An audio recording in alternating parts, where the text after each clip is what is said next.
Okay guys, today I'm gonna show you how to set up the date and the hour on the automatic watch. This is a Longines number 439 special edition, but doesn't matter. I'm gonna show you now.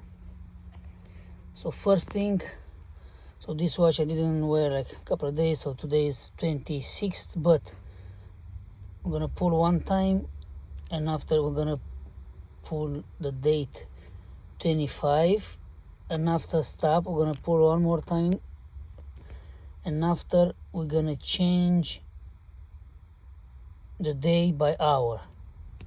Just roll. So today is 26th.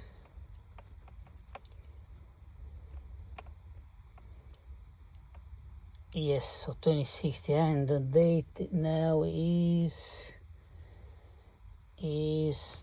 12 o'clock. So we're gonna watch the small tongue because the middle one is, because the watch is dual, it's GMT, so it's 12 o'clock.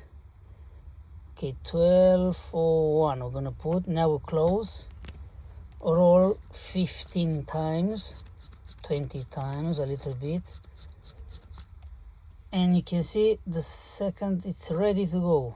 Thank you guys.